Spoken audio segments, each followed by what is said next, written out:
In her new book, You'll Lose the Baby Weight and Other Lies About Pregnancy and Childbirth, popular blogger and author Dawn Meehan talks about losing weight.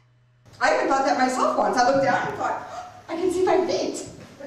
This is cool, I've lost the baby weight. Check it out, yeah, I've lost the baby weight. Then my kids called me and I said, what? Oh crap, I found the baby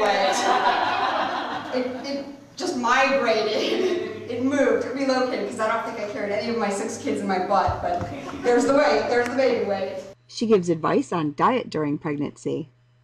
The fruit group, that was the quarter of the cheesecake with the raspberry topping, because raspberries are fruits. Not only do we eat lots when we're pregnant, but we crave weird things. You know, in the old black and white movies, the wife always sends her husband out in the middle of the night for pickles and ice cream. I don't personally know anybody who's actually eaten that combination, except my teenage son, but he's not pregnant, just weird. My advice to you, if you give up caffeine completely throughout your pregnancy, just wear a sign around your neck that says I'm pregnant and I have not had any coffee.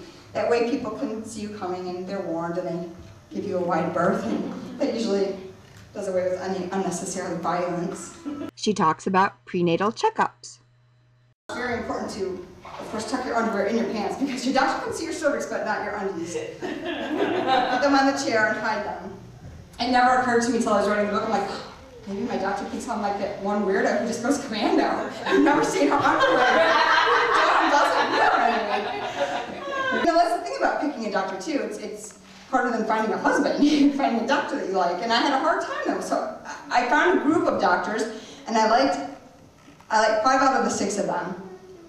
Liked them, they were great, wonderful. The 6th one, the first time I met him, he commented on my weight gain. Strike 1.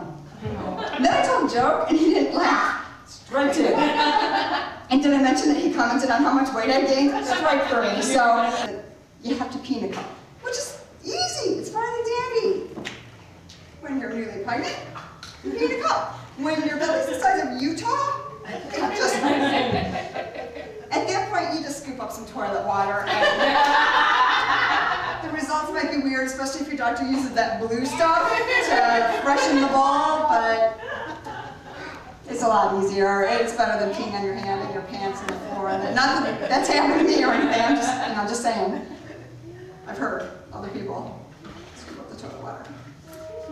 Dawn talks about the advice you never knew you needed. When my first child was teething, my mother-in-law suggested rub some whiskey on his gums. That'll help soothe him. I said, oh, I'm saving the whiskey for myself to deal with the crying. Then I made a mental note to never ever let my mother-in-law watch my child. We were at a family party, and my pregnant sister, pregnant with her 2nd baby, she was hungry. There were sandwiches on the table. Have a sandwich. I can't have a sandwich. Have a sandwich. They're lunch meat. She said it like, you know, you might say arsenic or liver or something. Lunch meat? You can't eat lunch meat when you're pregnant. I, of course, was very compassionate and understanding when I said, that's crazy. I had lunch meat with all my kids and they all turned out fine. Right on cue, Clayton walks by, pair of underwear on his head, pair of underwear here, bucket on his head, just walking into the wall. Just to illustrate my point there. And the stupid things that people say to a pregnant woman. This is one of my favorites. Are you trying to overpopulate the earth? No, we're just trying to outnumber the idiots. You never ask a woman when she's due. You never, ever, unless you see that baby crowning, you do not ask her when she's due.